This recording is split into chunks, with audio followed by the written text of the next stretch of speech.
Ikhwani wa akhwati a'azakumullah, Bapak dan Ibu jamaah maghrib Masjid Al-Bilal Cempaka Baru, Kemayoran, Jakarta Pusat. Pada pertemuan yang ke-10 malam ini, kita lanjutkan kembali pembahasan syarat-syarat syahadat La ilaha illallah dari Kitab Tauhid karya Fadilatul Syekh Dr. Shalih bin Fauzan Al-Fauzan jilid 1.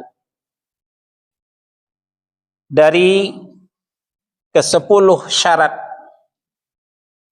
dari ke-7 syarat yang dirumuskan oleh para ulama. Pertama, ilmu, mengetahui la ilaha illallah. Yang kedua, yakin, tidak ragu dengan la ilaha illallah. Yang ketiga, qabul, menerima semua konsekuensi daripada la ilaha illallah. Nah, sekarang kita berlanjut kepada yang keempat, inqiyad, tunduk dan patuh kepada konsekuensi dari la ilaha illallah. Kita di halaman 66, ya. Syarat yang keempat, inqiyad, tunduk dan patuh dengan kandungan atau konsekuensi daripada syahadat la ilaha illallah. Dalil-dalil yang menunjukkan ke arah ini banyak sekali, baik dari Al-Quran maupun dari As-Sunnah.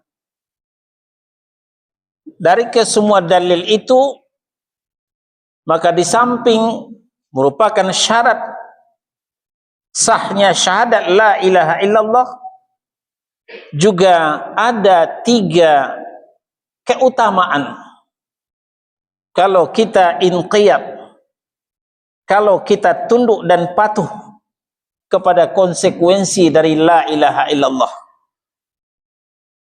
Pertama, merupakan fit and proper test seorang mukmin dan tanda beragama yang berkualitas. Lalu yang kedua, mendapatkan pegangan yang kuat. Sedangkan yang ketiga, proteksi diri dari azab Allah Subhanahu wa ta'ala. Kita akan mencoba mentelusuri lebih jauh 3 keutamaan ini dengan menurunkan beberapa ayat-ayat Allah. Pertama, merupakan fit and proper test seorang mukmin. Uji kelayakan, uji kepantasan seorang mukmin. Sudah layakkah kita disebut orang mukmin? Sudah pantaskah kita menyandang predikat orang-orang yang beriman? Maka harus melalui fit and proper test. Seorang calon pejabat tinggi ketika diusulkan oleh istana, tidak langsung dijawab oleh Senayan dan tidak langsung dilantik oleh RI 1. Dibawa dulu ke Senayan, diadakan uji kelayakan, uji kepantasan. Kalau Senayan mengatakan tidak layak, DPR mengatakan tidak pantas, maka calon tadi urung dilantik oleh presiden. Terpaksalah presiden mencari calon yang lain. Itu peraturan yang berlaku di Republik tercinta ini. Nah, berangkat dari contoh, tanyakan kepada diri kita masing-masing, sudahkah kita layak disebut orang mukmin? Sudahkah kita pantas disebut orang-orang yang beriman? Sudahkah kita melalui uji kelayakan, uji kepantasan, atau yang disebut dengan fit and proper test? Apa fit and proper testnya? Adalah seberapa nurut kita, seberapa tunduk kita, seberapa patuh kita kepada putusan Allah dan Rasul, kepada konsekuensi daripada la ilaha illallah. Al-Ahzab surah yang ke-33 ayat 36. Allah Subhanahu wa taala berfirman, "Wa ma kana lil mu'minin wala mu'minatin idza qadallahu wa rasuluhu amran ay yakuna lahumul khiyaratu min amrihim." Kronologis, latar belakang sebelum turun ayat ini berhubungan dengan seorang sahabiat jalil yang bernama Zainab binti Jahsy. Siapa beliau? Beliau merupakan seorang putri bangsawan Quraisy, orang ningrat, berdarah biru. Nah, itu kalau istilah kita. Di sini ada nggak berdarah biru? Nggak ada ya? Nah, lalu beliau radhiyallahu anha dilamar oleh Rasulullah sallallahu alaihi wasallam untuk dinikahkan dengan mantan budaknya. Siapa? Zaid bin Harithah. Kalaulah dilamar untuk beliau nikahi, Zainab binti Jahsy tidak akan berpikir, langsung menerima. Tapi ini persoalannya, dilamar untuk dijodohkan dengan mantan budak. Maka Zainab binti Jahsy keberatan. Ini manusiawi. Mungkin kita juga begitu. Kalau putri kita dilamar oleh pemulung, gimana? Dilamar oleh orang gak jelas kerjaannya, tukang rumput, tukang kebun, kita terima? Pikir dulu deh. Pasti jawabannya begitu. Nah, itulah kira-kira kendala daripada Zainab binti Jahsy menerima lamaran Rasulullah sallallahu alaihi wasallam. Tapi karena yang melamar adalah Rasulullah, seorang nabi, seorang rasul, di mana Allah sudah katakan, "Wa ma yantiqu 'anil hawa in huwa illa wahyu yuha." Rasul itu tidak pernah berkata berdasarkan hawa nafsunya, kepentingan proyeknya, kepentingan dinastinya, tidak. Beliau berkata hanya berdasarkan wahyu yang diwahyukan. Nah, maka turunlah teguran keras terhadap Zainab binti Jahsy di dalam Al-Ahzab surah 33 ayat 36e. Apa kata Allah? Wa ma kana lil mu'minin. Tidaklah pantas bagi laki-laki mukmin, wala mu'minatin, tidak juga layak bagi wanita mukminah, idza qadallahu wa rasuluhu amran, apabila Allah dan Rasulnya telah menetapkan suatu putusan, ayyakuna lahumul khiyaratu min amrihim, bahwa akan ada bagi mereka pilihan lain tentang urusan mereka itu. Diputuskan oleh Allah, jodoh Zainab adalah Zaid bin Harithah, maka tidak pantas bagi Zainab untuk menolak, karena itu adalah putusan Allah dan putusan Rasul yang sifatnya final dan mengikat, tidak boleh dianulir, tidak boleh direvisi.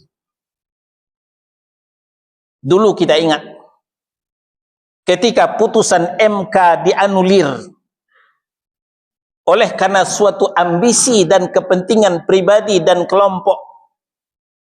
Orang marah, massa tidak terima, demo turun ke jalan yang tak terkendalikan. Nah sekarang lebih tinggi mana putusan MK dengan putusan Allah dan Rasul?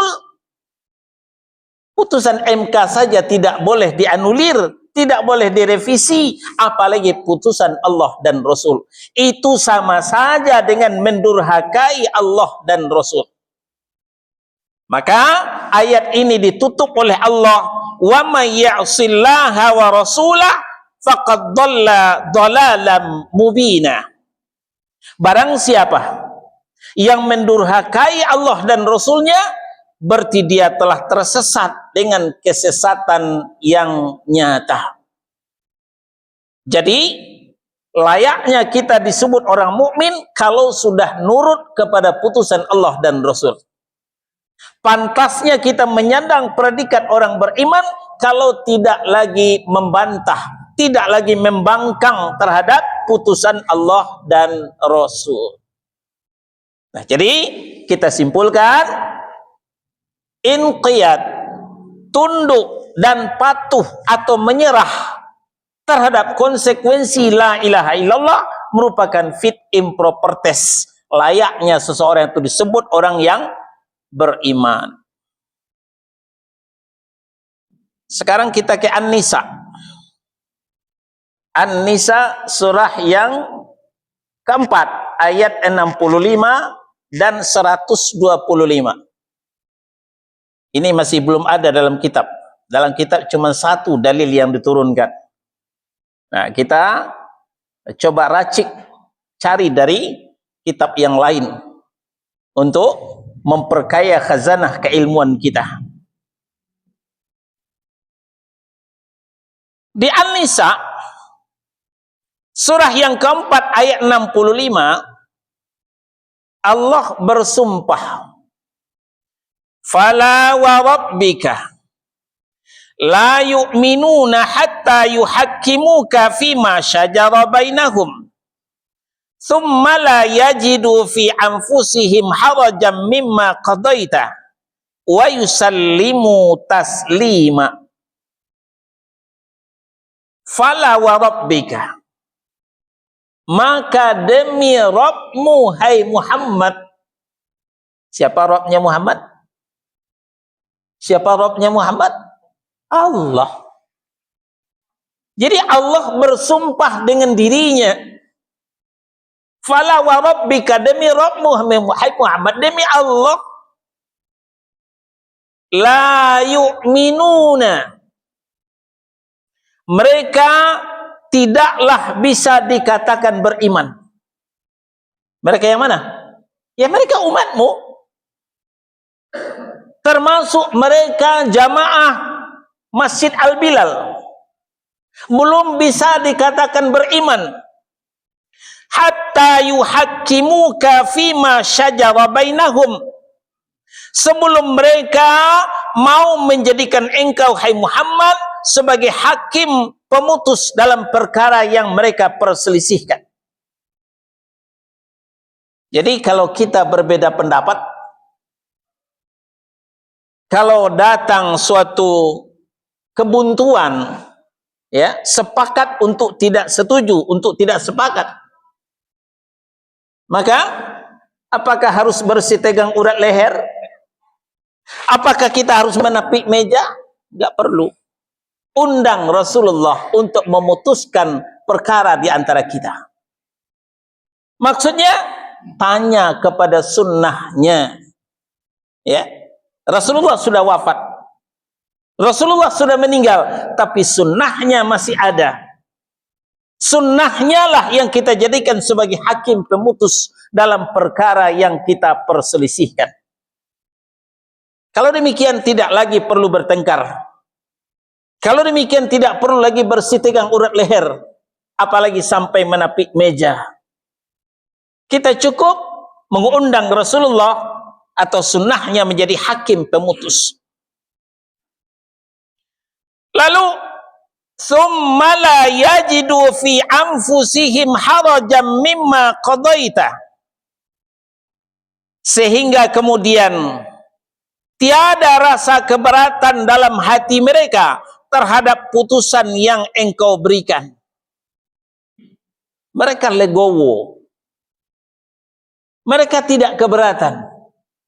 Walaupun keputusan Rasul itu merugikannya, menggusur proyeknya, menggusur dinastinya, tapi mereka tidak keberatan. Malah wa yusallimu taslima. Nah, ini pelajaran kita. Dan mereka menerima putusanmu itu dengan sepenuh hati, tunduk dan patuh, takluk, menyerah, ya. Taslima,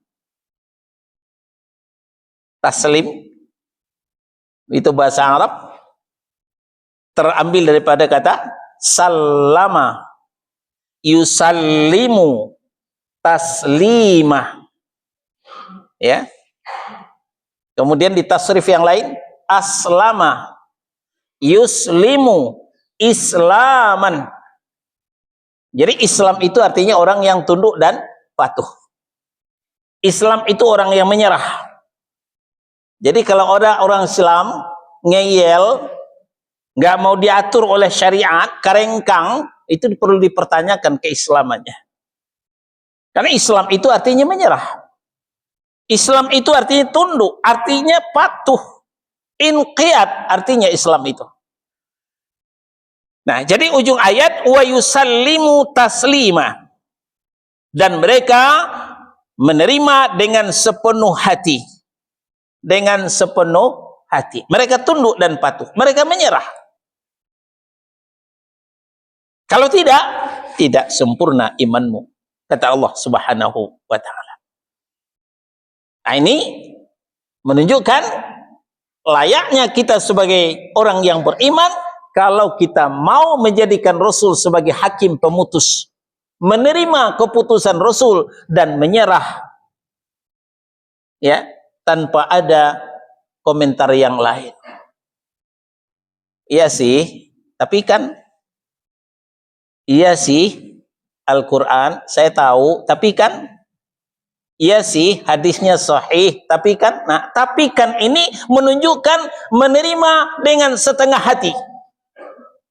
Yang diminta menerima dengan sepenuh hati, tidak ada lagi tapikan itu. Apa putusan Nabi? Kullu bid'atin dhalalah, kullu dhalalatin finnah. Setiap bid'ah itu sesat, setiap kesesatan itu terancam neraka. Iya sih hadisnya sahih, tapi kan bid'ah itu terbagi dua. Ada bid'ah dhalalah, ada bid'ah hasanah. Ini masih setengah hati namanya, belum sepenuh hati menerima putusan Allah, putusan Rasul. Maka belumlah layak kita disebut orang yang beriman, belumlah pantas kita disebut dengan orang mukmin. Lanjut ke ayat 125, masih An-Nisa surah yang keempat. Waman ahsanu dinan mimman aslama wajahahu lillahi wa huwa muhsinun wattaba'a millata Ibrahim hanifa. Dan siapakah yang lebih baik agamanya daripada orang yang berserah diri kepada Allah sedangkan dia mengerjakan kebaikan dan mengikuti millahnya Ibrahim yang lurus. Dalam bahasa sastra Arab, disiplin ilmu balaghah, ini yang disebut dengan istifham lil inkari. Gaya bahasa bertanya, tapi bukan berarti Allah tidak tahu. Sebenarnya Allah itu mengingkari, ya, bukan tidak tahu. Ya, sama dengan Ada orang berisik masuk masjid. Masuk masjid bukan dengar kajian, malah ngobrol. Ya. Ngobrol ngalur ngidur, lalu ditegur oleh DKM. Tuan-tuan, apakah tuan enggak dengar kita sedang kajian? Bukankah kita sekarang sedang kajian? Kenapa tuan-tuan berisik? Untuk apa nanya? Kan sudah tahu. Memang kajian sekarang itu apa yang ditanyakan? Nah, itu namanya istifham lil inkari. Gaya bahasa bertanya sebenarnya mengingkari. Artinya apa? Jangan berisik, kita sedang kajian. Nah, itu intinya sebenarnya. Nah, jadi kalau Allah menanyakan kepada kita, waman ahsanu dinan, siapakah lagi yang lebih baik agamanya, mimman aslama wajahahu lillah, daripada orang yang menyerahkan dirinya kepada Allah, takluk kepada Allah, inqiyad, tunduk dan patuh kepada Allah, wa huwa muhsinun, sedangkan dia berbuat baik. Yang dimaksud oleh Allah, tidak ada lagi yang lebih baik beragamanya selain daripada orang yang inqiyad, orang yang tunduk dan patuh, orang yang menyerah kepada Allah, orang yang tidak ngeyel, yang tidak kerengkang. Itu yang dimaksud oleh Allah Subhanahu wa ta'ala. Jadi sebaliknya, kalau masih ada yang ngeyel, tidak mau diatur oleh agama Allah, oleh konsekuensi dari la ilaha illallah, berarti dia belum berkualitas agamanya. Walaupun dia pakai jubah yang besar, walaupun ikat kepalanya segede ban bajai, tapi dia tidak tunduk dan patuh kepada konsekuensi la ilaha illallah, maka belumlah disebut orang itu baik cara beragamanya. Jadi orang yang berkualitas agamanya itu tidak ditentukan dengan kesing, tidak ditentukan oleh penampilan, tapi ditentukan oleh seberapa nurut dia, seberapa patuh dia kepada konsekuensi daripada la ilaha illallah. Nah, konsekuensi ini sudah kita terangkan 15 hari yang lalu. Buka lagi catatannya atau putar lagi YouTube-nya. Wattaba'a millata Ibrahim hanifa, dan dia mengikuti millah Ibrahim yang lurus. Dan Allah wattakhadallahu Ibrahim khalila, dan Allah telah memilih Ibrahim itu sebagai orang dekatnya. Khalilullah, orang dekatnya Allah itu hanya Nabi Muhammad sallallahu alaihi wasallam dan Nabi Ibrahim alaihi salam. Tidak ada tiganya, hanya dua itu saja. Maka kita disuruh mengikuti millahnya Nabi Ibrahim alaihi salam. Dalil yang ketiga, hadis dari Abdullah bin Amr bin As. Ya. Hadis dari Abdullah bin Amr bin As diriwayatkan oleh Al-Baghawi, Ibnu Abi Asim dan Al-Baihaqi. Hadis ini ada di Arba'in An-Nawawiyah. Cuman ikhtilaf ulama terhadap derajat hadis ini. Imam An-Nawawi mengatakan hadis ini sahih. Sebagian ulama mengatakan hadis hasan. Sebagian ulama mengatakan sahih fil makna tapi dhaif fil matan. Nah, kita tidak akan mempertajam ikhtilaf ini, ya. Setidaknya maknanya sahih. Apa kata Nabi sallallahu alaihi wasallam? La yu'minu ahadukum, tidaklah sempurna iman salah seorang di antara kamu, hatta yakuna hawahu taba'an lima ji'tu bih, sampai hawa nafsunya mengikuti, tunduk dan patuh, takluk kepada apa yang aku datang, yang didatangkan kepadaku. Apa yang didatangkan kepada Nabi? Ya syariat. Jadi sebelum kita tunduk kepada syariat yang dibawa oleh Nabi Shallallahu Alaihi Wasallam, kita divonis oleh Nabi tidak sempurna iman kita, kata Nabi Shallallahu Alaihi Wasallam. Nah inilah 3 dalil ya yang menunjukkan inqiyad merupakan uji kelayakan, uji kepantasan, ya, sempurnanya iman kita, layaknya kita disebut orang-orang yang mukmin.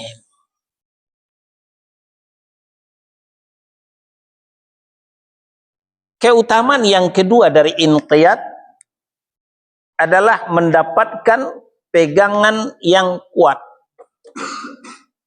Mendapatkan pegangan yang kuat. Nah, ini ada dalam kitab. Ya. Luqman surah yang ke-31 ayat 22. Apa kata Allah? Wa may yuslim wajhahu ilallahi, dan barang siapa yang tunduk dan patuh kepada Allah, yang menyerah kepada Allah, wa huwa muhsinun, sedangkan dia berbuat kebajikan. Berbuat kebajikan maksudnya beramal soleh, maksudnya yang sesuai dengan sunnah Rasulullah Sallallahu Alaihi Wasallam. Faqad istamsaka bil urwatil wuthqa, maka sesungguhnya dia telah berpegang kepada buhul tali yang kokoh. Dia telah berpegang kepada buhul tali yang kokoh. Nah, sampai di sini mungkin kita masih ngambang. Kita belum ketemu dengan maksudnya. Kita bercerita dulu. Ketika kita naik Transjakarta, demikian juga naik komuter lain. Ketika penumpang penuh sesak, kita tidak kebagian tempat duduk, maka terpaksalah berdiri, terutama yang muda-muda. Kalau yang lansia itu diberikan prioritas biasanya. Nah, bagi yang berdiri itu sudah disediakan pegangan, baik di Transjakarta ataupun di komuter lain ada pegangan. Untuk apa gunanya pegangan? Supaya ketika Transjakarta itu menanjak ke atas, menurun ke bawah, ketika komuter lain itu berbelok ke kanan, berbelok ke kiri, kita bisa mengikuti iramanya, kita tidak akan jatuh. Itu tujuannya, pegangan itu. Tapi lihat pegangan itu, pilih pegangan yang masih kuat, yang masih utuh. Jangan kepegang dengan pegangan yang lapuk. Nanti ambruk ke bawah. Bisa difahami? Nah. Berangkat dari contoh. Luqmanul Hakim mengatakan, ad-dunya bahrun amikun. Dunia adalah ibarat lautan yang penuh gelombang. Lautan yang dalam yang penuh gelombang. Gelombang dunia ini lebih hebat daripada goncangan Transjakarta. Lebih dahsyat daripada goncangan komuter lain. Maka banyaklah orang yang ambruk karena goncangan gelombang dunia ini. Ada yang ambruk terkapar di ribawiyah. Ada yang ambruk terkapar di judi online. Ada yang ambruk terkapar dari minuman keras. Ada yang ambruk terkapar di LGBT. Macam-macam. Ya, korban bergelimpangan. Kenapa? Tidak punya pegangan yang kuat. Nah, Allah Subhanahu wa taala mengatakan Wa may yuslim wajahahu ilallahi wa huwa muhsinun faqad istamsaka bil urwatil wusqa.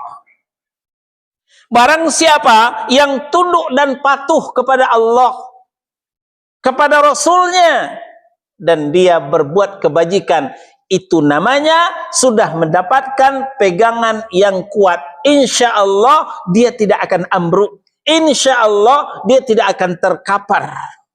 Betapapun hebatnya godaan rayuan dunia ini, dia bisa istiqamah, dia bisa menjaga diri, karena dia tunduk dan patuh kepada Allah. Ini keutamaan daripada inqiyad, tunduk dan patuh kepada Allah Subhanahu wa ta'ala, tunduk dan patuh kepada konsekuensi daripada la ilaha illallah.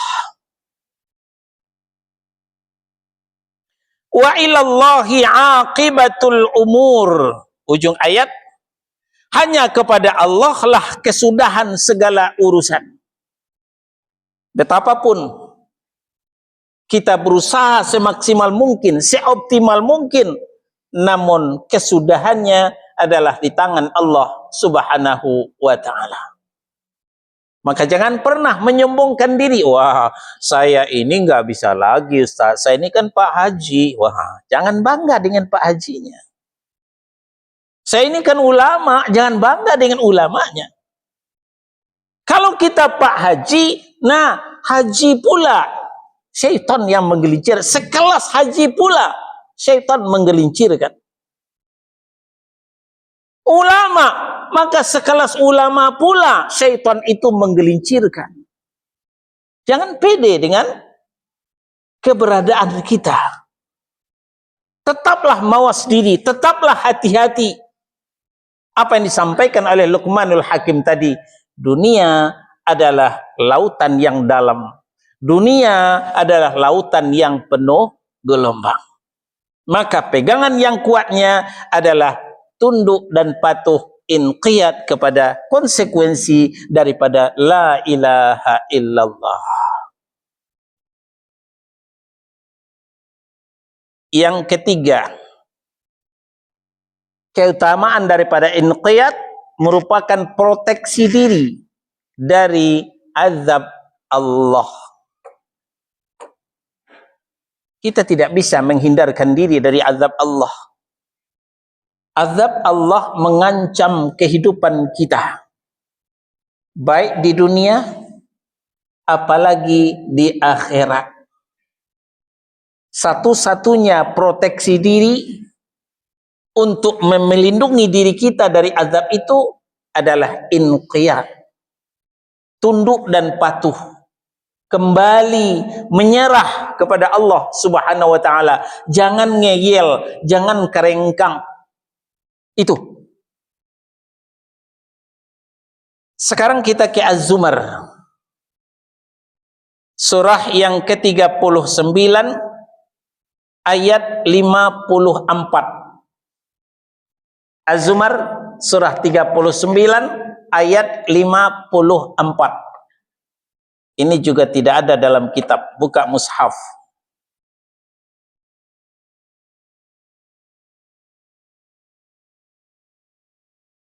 Wa anibu ila rabbikum wa aslimulah, dan kembalilah kamu kepada Tuhanmu dan berserah dirilah kepadanya, tunduk dan patuhlah kepadanya.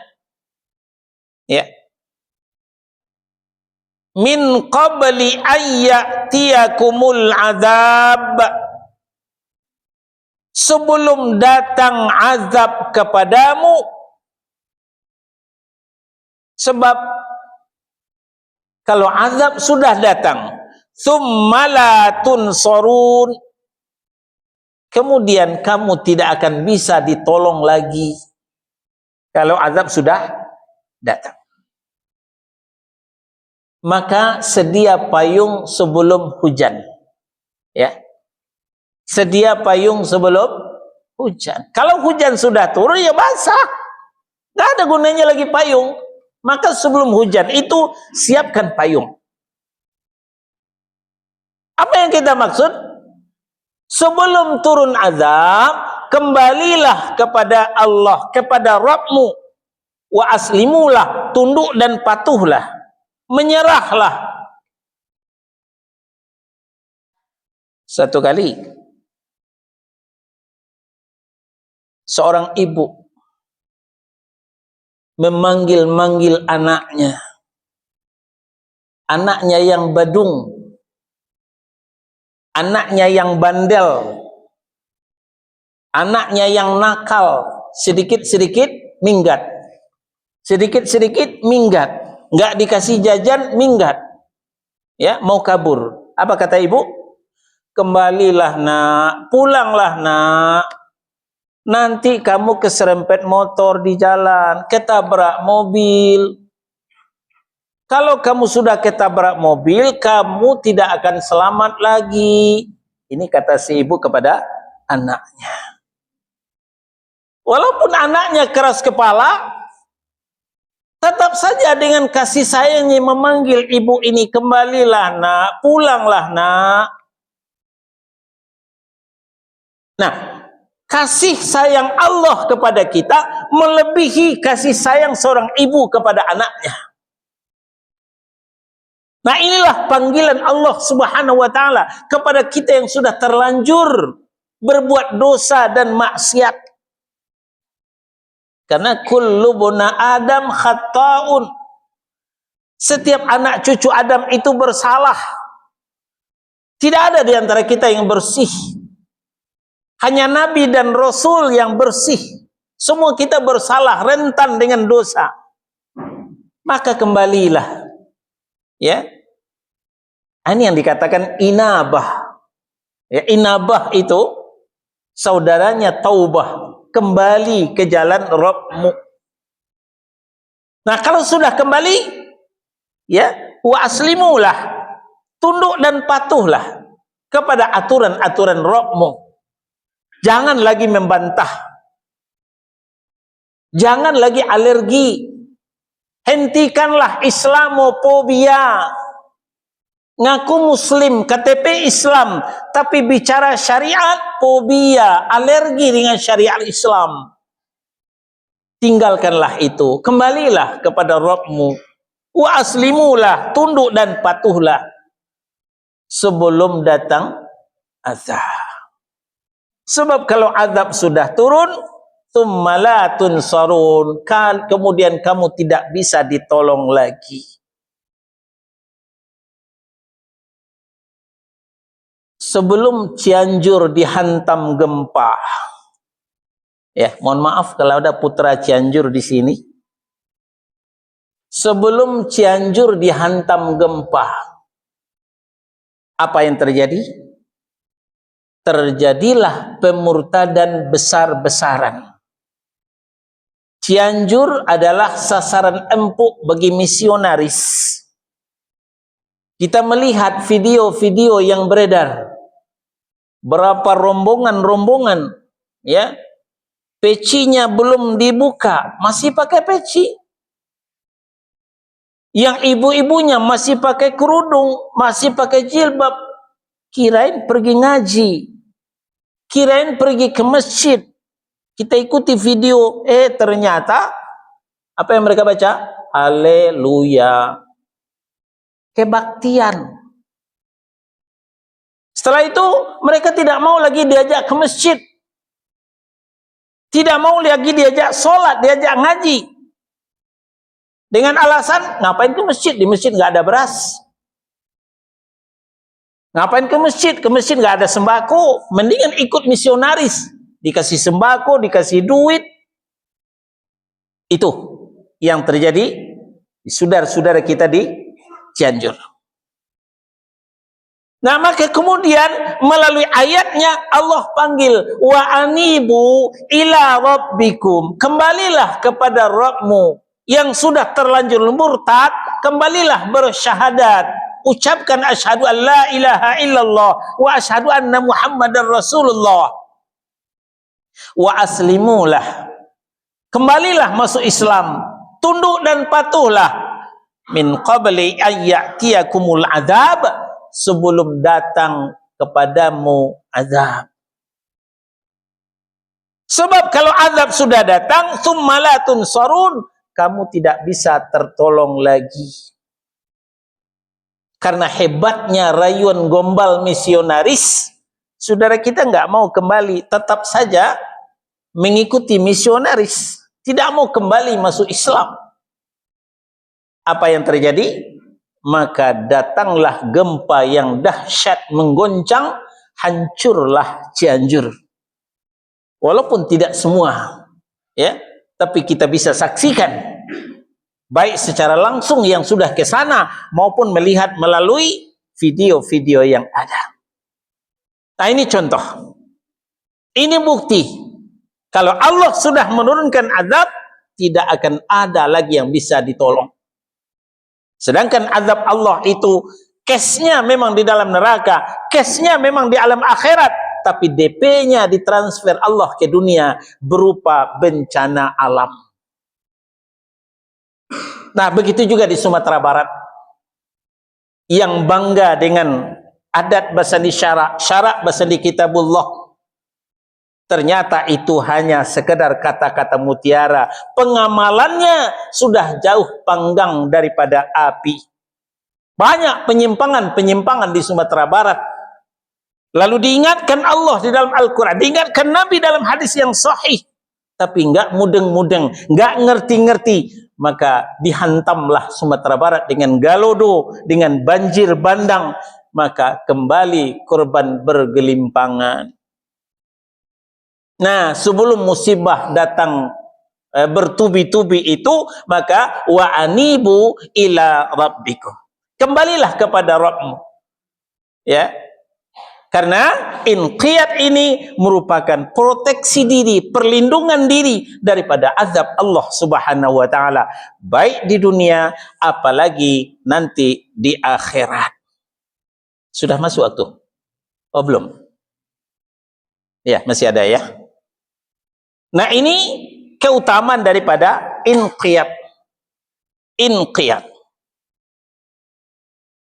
Nah, kalau tanpa inqiyad, tanpa ketundukan, tanpa kepatuhan, maka syahadat yang kita baca, syahadu alla ilaha illallah, tidak sah. Karena kurang syarat. Kurang syarat, maka syahadatnya tidak sah. Kalau syahadatnya tidak sah, ya, maka keislaman kita belumlah diakui oleh Allah Subhanahu wa ta'ala. Baik, kita istirahat sejenak, tanya jawab setelah azan Isya insyaallah. Kita simpulkan sebelum dibuka tanya jawab, syarat syahadat la ilaha illallah yang keempat adalah inqiyad.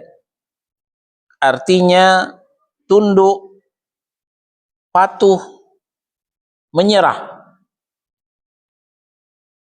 Inqiyad, di samping syarat sahnya syahadat la ilaha illallah, ada 3 keutamaan.